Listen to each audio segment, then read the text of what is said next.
अस्सलाम वालेकुम जी, मैं हूं ज़िया बलोच। उम्मीद है आप खैरियत की बेहतरीन हालत में होंगे। सामीन, आज बहुत सारी खबरें हैं, लेकिन खबरों का जो आगाज करते हैं वो सानिया कारसाज से करते हैं। आपको मालूम है पिछले दिनों एक खबर थी कि जनाब एक बच्ची जो अपने वालिद के साथ मोटरसाइकिल पर जा रही थी, तालिबा थी, उसको एक बड़ी अमीरजादी एक जनाब वहाँ इंडस्ट्रियलिस्ट की जो बेगम साहिबा हैं, उन्होंने जनाब नशे की हालत में उनको कुचल दिया था, जिससे वो दोनों बाप बेटी जाँ बहक हो गए थे। और उसके बाद था कि क्या बनेगा, पूरी पाकिस्तान की सिविल सोसाइटी उनके साथ खड़ी हो गई थी, लेकिन बाद में वही हुआ जो होता है, सुलह हो गई। अब मेरे पास खबर है जनाब के कारसाज ट्रैफिक हादसा केस कराची की अदालत ने मुलजमा नताशा को बरी भी कर दिया। पहले सिर्फ उनकी जमानत हुई थी और जनाब अब बरी भी कर दिया। मुलजमा को मुतवफ़ी के अहल खाना की जानिब से सुलहनामे के बाद बरी किया गया। मेरा ख्याल में इतनी खबर काफ़ी है। इससे ज़्यादा हम जनाब यहाँ ताकत वालों के हवाले से बात करना, ताकतवर बहुत ज़्यादा ताकतवर हैं और उनके खिलाफ बात, चाहे पूरी सोसाइटी भी खड़ी हो जाए तो उनके खिलाफ बात नहीं की जा सकती, बहुत मुश्किल है।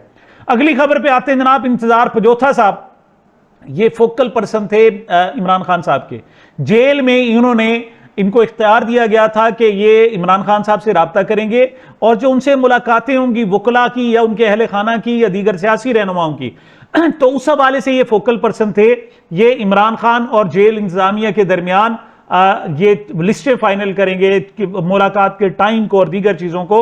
और ये focal person Islamabad high court के हुक्म के एन मुताबिक उनको बनाया गया था, लेकिन उस फोकल पर्सन को ही लापता कर दिया गया।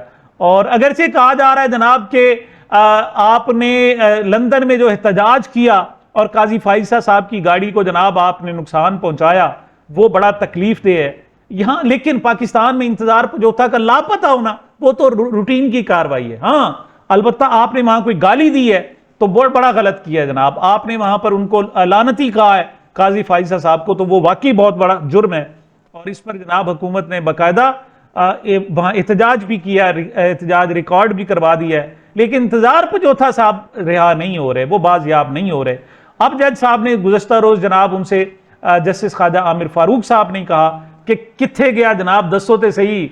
उन्होंने कहा जी इंतजार पजोथा 24 घंटे में रिकवर हो जाएंगे। अटारनी जनरल ने इस्लामाबाद हाई कोर्ट को यकीन दहानी कराई, तो उन्होंने कहा जी 24 घंटे कब से शुरू होंगे, तो उन्होंने कहा जी आज सुबह। फिर उन्होंने कहा जी फिर अब से ही शुरू हो, उस वक्त 10 बजे का टाइम था। उन्होंने कहा जी ठीक है जी, 10 बजे से ही और कल 10 बजे तक रिकवर हो जाएंगे। अगरचे जो समात है वो तो पीर तक मुलतवी की गई है, लेकिन हफ्ते वाले दिन यानी 2 नवंबर को वो कहते हैं जनाब के वो रिकवर हो जाएंगे, सामने आ जाएंगे। वैसे एक बात मैं आपको बताऊं कि एक बच्चा गुम हो गया और लोग कुछ पीर साहब के पास गए और पीर साहब से कहा पीर साहब हमारा बच्चा गुम हो गया है। तो उन्होंने कहा जी दें, कोई फीस शीस दें, हम दम दरूद करते हैं और पता करते हैं कि बच्चा आपका कहाँ है। फीस पीर साहब ने बड़ी मोटी फीस मांग ली उनसे, लाखों रुपए में। बहरहाल उन्होंने कोई बात नहीं दी। उन्होंने कहा बच्चा रिकवर, उन्होंने कहा जी हाँ इस बात की गारंटी है कि बच्चा आपका रिकवर हो जाएगा, आप फीस दें। तो उन्होंने जनाब फीस दे दी और उन्होंने कहा जी आपके पास 4 घंटे बाद आपका बच्चा आपके घर पहुंच जाएगा। और फिर वैसे ही हुआ, 4 घंटे बाद बच्चा रिकवर हुआ और उनके घर पहुंच गया। बाद में अलबत्ता पुलिस ने पता चला है कि जनाब बच्चा जो है पीर साहब के पास था। बहरहाल मैं नहीं कह सकता कि अटारनी जनरल कहां से पूछकर इतनी श्योरिटी से, इतनी गारंटी से बता रहे हैं कि 24 घंटे में रिकवर हो जाएंगे और सुबह कल 10 बजे से पहले पहले रिकवर हो जाएंगे। लेकिन हम इस पर भी खुश हैं कि काजी साहब को जनाब गालियां ना पड़े। हमारे बंदे जाते हैं, चलो रिकवर होके आ जाते हैं। एक आध बंदा ही मरा है ना, यानी अरशद शरीफ ही मरा है और तो नहीं, बाकी चलो इमरान रियाज जाता है, दीगर जाते हैं, वो आखिर वापस आ जाते हैं, अच्छी बात है। इस बात पर भी हम बड़े खुश हैं जनाब। खबर है कि हुकूमत का दहशतगर्दी के कानून को मजीद सख्त करने के लिए और कानून नाफिज करने वाले इदारों को मजीद इख्तियार देने का फैसला किया है।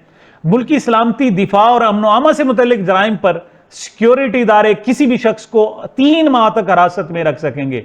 एक तो गिरफ्तारी का जनाब उनको इख्तियार दिया है कि आपके जनाब जो सिक्योरिटी इदारे हैं, आप समझ जाएं, उससे मुराद फौज है, रेंजर्स है और दीगर इदारे हैं, साफ जाहिर है FIA के हैं, दीगर लोग हैं, वो जनाब एक तो डायरेक्ट बगैर किसी उसके गिरफ्तार कर सकेंगे और फिर 3 महीने तक जनाब वो रख भी सकेंगे। वैसे एक बात मैं आपसे पूछूं, अगर ये जुडिशल मार्शल लॉ नहीं है तो क्या है? अच्छा, बहुत सारे लोग कहते हैं जनाब कि इसमें तो ये तो दहशतगर्दों के हवाले से है, ये आम बंदों के हवाले से थोड़ी है, तो दहशतगर्दों को परेशान होना चाहिए, आम बंदों को तो परेशान नहीं होना चाहिए।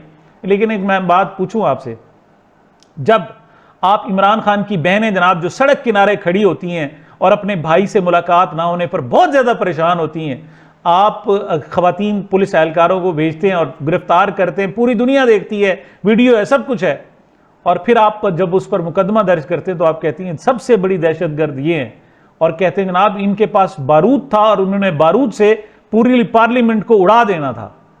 उससे बड़ा दहशतगर्द कौन हो सकता है? तो जब यह सूरत हाल हो कि एक घरेलू खातून जिसके बेटे को गिरफ्तार किया हुआ है, जिसके भाई को गिरफ्तार किया हुआ है, और जिसके दीगर जनाब घर आपने तोड़े हुए हैं, वो एहतजाज करे आप उसे दहशतगर्द बना देंगे, तो क्या उम्मीद रखें? मतलब 560 लोग एहतजाज करते हैं, सारे के सारे दहशतगर्द बना देते हैं। एक बात याद रखिएगा, सबसे ज्यादा अगर दहशतगर्दी के हवाले से नुकसान पहुंचाया जा रहा है तो यही है कि आप सियासी लोगों को दहशतगर्द बना देते हैं, जिसकी वजह से जो असल दहशतगर्द होते हैं उनको कोई पूछने वाला नहीं होता। ये सबसे बड़ा जुल्म आप कर रहे हैं। इसके आखिर में मैं सलमान अकरम राजा के हवाले से भी इस हवाले से बात करूंगा, लेकिन जुल्म यही है, आपकी मर्जी है जब जिसको दहशतगर्द बना दे, और फिर वो 3 महीने तक तो उससे कोई पूछने वाला भी नहीं होगा ना, अदालत नहीं पूछ सकती, कानून नहीं पूछ सकता, कुछ भी नहीं पूछ सकता। 3 महीने बाद पता चलेगा कि वो तो एक सियासी कारकुन था। यही जुडिशल मार्शल लॉ है, कुछ और नहीं होता। मार्शल लॉ के कुछ सींग नहीं लगे होते, पर नहीं लगे होते, कुछ और नहीं होता। यही मामलात होते हैं जिनकी वजह से जनाब वो जुडिशल मार्शल लॉ कहलाता है। और मैं एक और मिसाल आपको देता हूं जनाब, ये नादिर बलोच साहब हैं, इन्होंने जाकर मुलाकात की है मुस्तफैन काजमी साहब से। ये वो जनाब सीनियर एडवोकेट सुप्रीम कोर्ट हैं जिन्होंने काजी साहब को से एक मरतबा जनाब थोड़ा सा ऊंची आवाज में बात कर ली थी। काजी साहब कहते थे क्यों? आपने कहा, उन्होंने कहा जी आप जुल्म कर रहे हैं, ज्यादती कर रहे हैं, आप फ्रॉड ईसा उन्हें कह दिया था। और अगले दिन जनाब वो गिरफ्तार हुए, और फिर उससे अगले दिन जनाब वो अस्पताल में पाए गए कि उनकी खोपड़ी टूटी हुई थी, उनके जनाब जिस्म पर तशद्दुद के निशानात थे, और अब जनाब वो अब उनकी जमानत हो गई है, उनको घर मुंतकिल कर दिया गया। नादिर बलोच साहब सहाफ़ी हैं, उन्होंने जाकर उनसे घर में मुलाकात की है।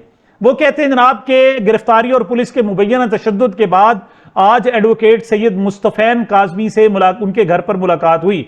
वो एक लफ्ज बोलने के लिए कमोबेश 5 से 8 सेकंड लेते हैं, धीरे धीरे बोलते हैं, बोलते बोलते रुक जाते हैं, और उनका हाफजा बहुत हद तक मुतासिर हुआ है। एक आंख पर अब भी निशान बाकी है। मुझे कहने लगे कि वो टीवी नहीं देखते और सेहत की वजह से घर आने वालों को बच्चों ने मना कर दिया है। आप बताएं क्या सूरत हाल है?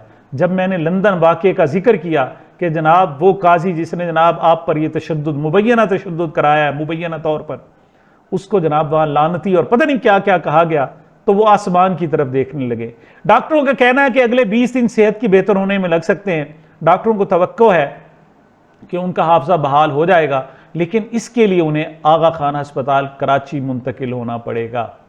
यह है जनाब पाकिस्तान में जमहूरियत, और यह है सारी सूरत हाल। मैं एक वीडियो दिखाना चाहता हूं, ये लतीफ़ खोसा साहब हैं। लतीफ़ खोसा साहब कहते हैं कि मैंने भुट्टो के साथ भी रहा, भुट्टो के केस देखे, मैंने बेनज़ीर के केस देखे, जरदारी का केस में लड़ता रहा, बेनज़ीर के केस लड़ता रहा, बिलावल के केस लड़ता रहा, नवाज शरीफ के केस लड़ता रहा, और अब इमरान खान साहब के भी केस लड़ रहा हूं। लेकिन जो जुल्म अब है मैंने पहले कभी नहीं देखा। क्या कह रहे हैं जनाब लतीफ़ खोसा साहब, जरा मुलाहिजा फरमाएं। यार मुनीब, अल्लाह का वास्ता है, मैं नवाज शरीफ साहब के भी केसेस में मैंने किए, मैंने बेनज़ीर भुट्टो के किए, मैंने जुल्फ़िकार अली भुट्टो को जो है ट्रायल अपने आंखों से देखा और अदालत में मौजूद होता था, मैंने जरदारी साहब के केसेस किए, बेनज़ीर भुट्टो साहबा के केसेस किए, अब इमरान खान के केसेस करते। ये कभी नहीं हुआ कि वकील के दरमियान और साहिल के दरमियान, जरदारी साहब के और मेरे दरमियान, या बेनज़ीर या मोहतरम नवाज शरीफ या इनका सदर था वो मुस्लिम लीग का जो जावेद हाशमी था, उनको भी अंदर रखा गया, और उसके बाद जो है जितने कायदीन है, ये कभी नहीं हुआ। लेकिन ये पहली दफा हुआ है कि नंबर 1 ये जेल जो है एस्टैब्लिशमेंट के कब्जे में है, उनके कंट्रोल में है। अच्छा, नंबर 2 हम जब मुलाकात करते हैं, वकील मुलाकात करते हैं, तो 3 बंदे वो जो है ऊपर खड़े रहते हैं। ये मैंने आज तक, माफ कीजिए, नहीं देखा। और फिर मैंने लिख के दिया अदालत को, लिख के दिया इमरान खान की तरफ से कि जनाब ये जो है एस्टैब्लिशमेंट के कंट्रोल में जेल भी है, आपकी अदालत भी ये जो है मॉनिटर का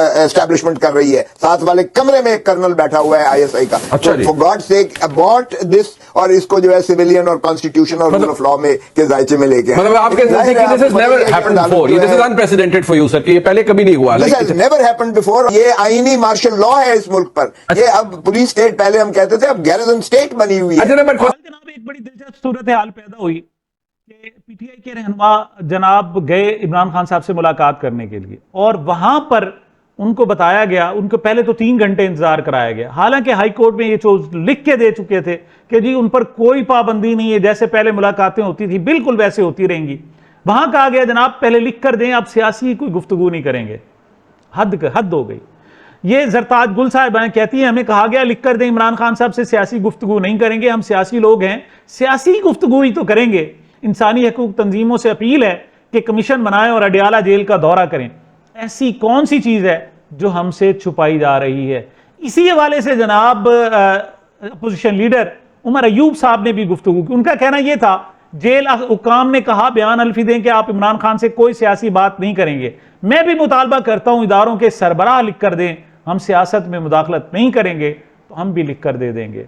एजेंसियों के सरबराह, ISI के सरबराह, फौज के सरबराह, हमारे यहाँ जनाब अदालतों के सरबराह, इलेक्शन कमीशन के सरबराह, जरा ये लिख कर देना कि हम सियासी तौर पर कोई मैनिपुलेशन नहीं करेंगे।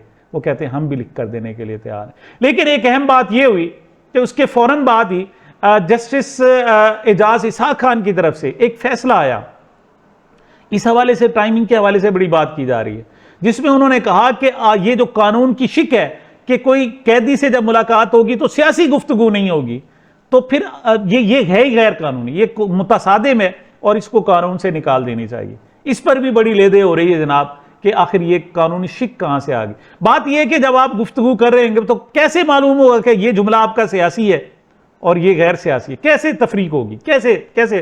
तो फिर तो आप ऐसे ही है जैसे जनाब कि ये आईनी आपके मामलात हैं, मुकदमात हैं, और ये गैर आईनी मुकदमात यानी अदर दैन आईनी है, तो कैसे आप डिफ्रेंशिएट ही नहीं कर सकते। और इमरान खान तो कहता है जी मैं दुनिया के हर शख्स से बात कर सकता हूं, लेकिन ऐसा शख्स जो जितना मर्जी बड़ा ताकतवर हो, ऐसी औरत जो बहुत ज्यादा खूबसूरत हो, मालदार हो, ऐसा शख्स जो बड़े ओहदेदार हो, लेकिन उसमें अगर कोई सियासी विजन नहीं है तो मैं उसके साथ 2 मिनट से ज्यादा नहीं गुफ्तगू कर सकता।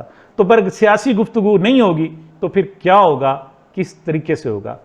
मैं जनाब आपको एक खूबसूरत सी बात इरशाद भट्टी साहब के हवाले से बयान करना चाहता हूं। मंसूर अली खान साहब का ये प्रोग्राम था, उसमें इरशाद भट्टी और गरीदा फारूकी साहिबा वहां पर मेहमान थे।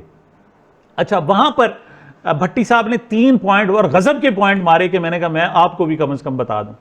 उनसे उन्होंने कहा कि आगे नौजवान बैठे हुए थे, उनसे सवाल और जवाब का सेशन था, तो उनका कहना यह था कि आप जो नौजवान बैठे हैं, जो मर्द लड़के बैठे हुए हैं, वो बिलावल से ज्यादा कैपेबल हैं, ज्यादा उनसे ज्यादा जनाब टैलेंटेड हैं, ज्यादा उनसे जनाब बासलाहियत है, लेकिन वो वजीर आजम, वजीर खारजा, वजीर आला नहीं बन सकते। क्यों? वो जरदारी साहब के बेटे नहीं हैं। और जो खवातीन बैठी हुई हैं वो जनाब सबसे ज्यादा कैपेबल है, मरियम नवाज से ज्यादा कैपेबल है। यानी बिलावल भुट्टो ने आज तक 5 रुपए नहीं कमाए होंगे, आप तो फिर भी मेहनत मजदूरी करके फिर तालीम हासिल कर रहे हैं, उससे ज्यादा अच्छे नंबर ले रहे हैं। लेकिन मरियम नवाज साहिबा वजीर आला बन सकती हैं, आप वजीर आला नहीं बन सकते। वजह क्या है कि आप नवाज शरीफ की बेटी नहीं है।